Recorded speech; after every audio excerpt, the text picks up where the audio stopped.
नमस्कार दोस्तों।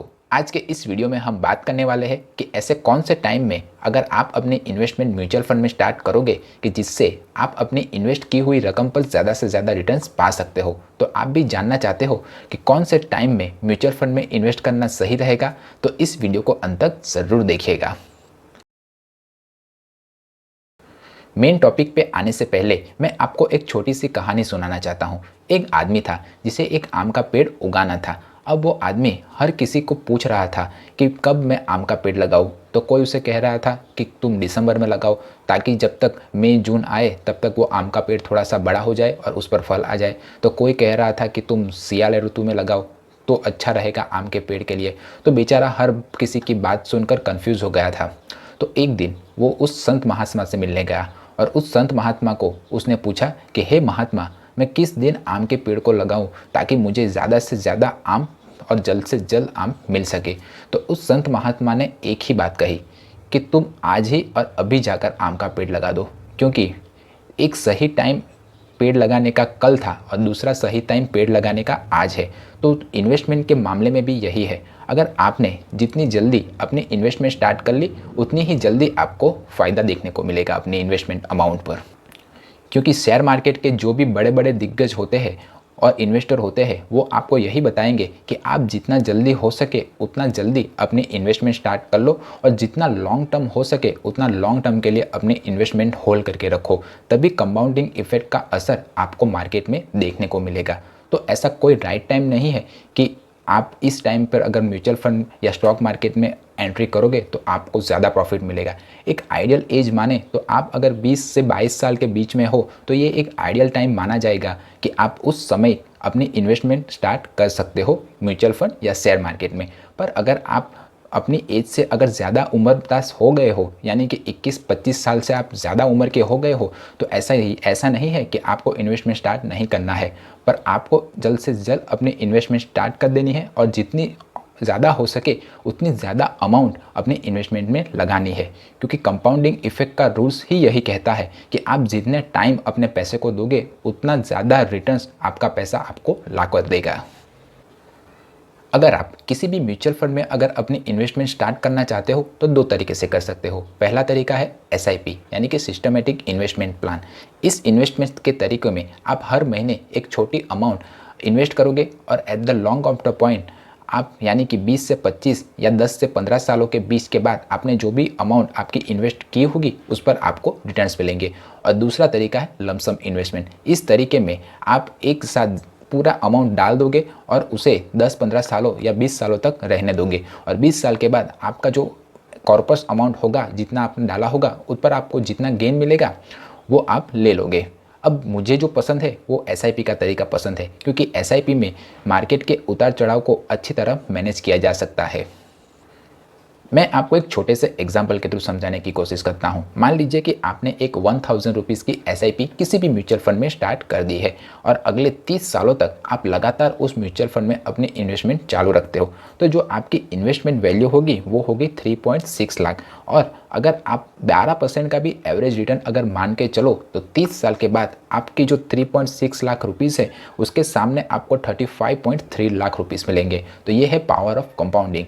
तो जितना ज़्यादा टाइम आप अपने इन्वेस्टमेंट किए हुए पैसों को दोगे उतना ही ज़्यादा रिटर्न्स आपके इन्वेस्टमेंट पैसा आपको ला कर देगा। तो इन्वेस्टमेंट करते समय ये बात ज़रूर ध्यान रखें कि जितना हो सके उतना लॉन्ग टर्म के लिए ही अपने पैसे को इन्वेस्ट करें। अब लंप सम में इन्वेस्ट करने का भी एक फ़ायदा हो, और वो कब? जब आपको मार्केट के उतार चढ़ाव के बारे में थोड़ा सा ज्ञान हो। अब मैं आपको एक छोटे से एग्जाम्पल के थ्रू समझाता हूँ। आपको मार्केट के बारे में थोड़ी बहुत समझ है।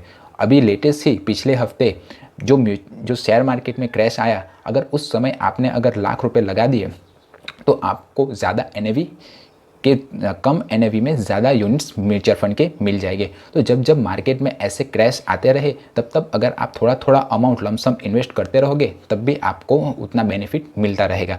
पर आपको लमसम में हर बार जब मार्केट क्रैश होगा तब आपको उस क्रैश को देखते हुए अपना पैसा इन्वेस्टमेंट करना रहता पड़ता है। तो इस हिसाब से लमसम इन्वेस्टमेंट करना मुझे कतई पसंद नहीं है। उसके हिसाब से आप मंथली एक एसआईपी चालू कर दीजिए। चाहे मार्केट अप हो तब जो आपके यूनिट्स होंगे वो आप कम खरीदेंगे, और जब मार्केट डाउन होगा तब उतने ही वैल्यू में आपको ज़्यादा यूनिट मिलेंगे। तो एवरेज कॉस्टिंग जो हो जाती है वो बैलेंस हो जाती है। तो एसआईपी एक बहुत अच्छा रास्ता है किसी भी मार्केट में एंट्री करने का। तो अगर मुझे किसी भी मार्केट में अगर एंट्री करना है और मैं अगर नया हूँ तो एक अच्छा सा लार्ज कैप म्यूचुअल फंड पकड़ के उसमें एसआईपी स्टार्ट कर दूंगा अगले 15 से 20 सालों के लिए।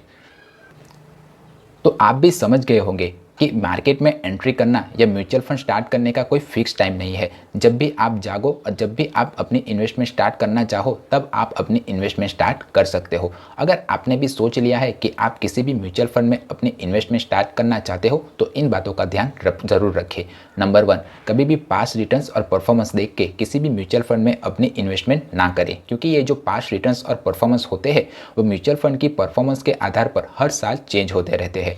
नंबर 2, आप जिस किसी भी म्यूचुअल फंड में अपने पैसे को इन्वेस्ट करें, अगर उस म्यूचुअल फंड ने अपने कैटेगरी एवरेज के दूसरे म्यूचुअल फंड की तुलना में अगर अच्छा परफॉर्म किया हुआ है तभी उस म्यूचुअल फंड में अपनी इन्वेस्टमेंट स्टार्ट करें। अगर उस म्यूचुअल फंड ने अपनी कैटेगरी एवरेज के दूसरे म्यूचुअल फंड की तुलना में अगर ख़राब परफॉर्मेंस दिया हुआ है तो आप उस म्यूचुअल फंड से दूर ही रहे। और अगर मान लीजिए कि आपने किसी म्यूचुअल फंड में इन्वेस्टमेंट किया और उस म्यूचुअल फंड ने लगातार 3 सालों तक अपनी कैटेगरी एवरेज के दूसरे म्यूचुअल फंड की तुलना में अगर ख़राब परफॉर्मेंस दिया हुआ है तो आप उस म्यूचुअल फंड से एग्जिट कर सकते हो।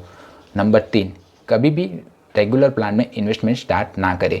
आप हमेशा डायरेक्ट प्लान के थ्रू ही इन्वेस्टमेंट करें, क्योंकि डायरेक्ट प्लान में जो आपको एक्सपांस रेशियो होता है वो कम होता है, और जितना कम एक्सपांस रेशियो होगा उतना ही ज़्यादा प्रॉफिट आपको देखने को मिलेगा। तो आप जब भी किसी भी म्यूचुअल फंड में अपनी इन्वेस्टमेंट स्टार्ट करें तब डायरेक्ट प्लान के थ्रू ही अपनी इन्वेस्टमेंट स्टार्ट करें। नंबर 4, अपने फंड मैनेजर या फंड एडवाइज़र की सलाह ज़रूर ले लें। और नंबर 5, जो खास बात आपको ध्यान रखनी है, आप जितना हो सके उतना लॉन्ग टर्म के लिए इन्वेस्ट करें। लॉन्ग टर्म से मेरा मतलब है 10 साल या उससे ज़्यादा के लिए, क्योंकि आप जितना ज़्यादा टाइम अपने इन्वेस्ट किए हुए पैसों को दोगे उतना ही ज़्यादा कंपाउंडिंग इंटरेस्ट का इफेक्ट आपके इन्वेस्ट किए हुए मनी पर आपको देखने को मिलेगा।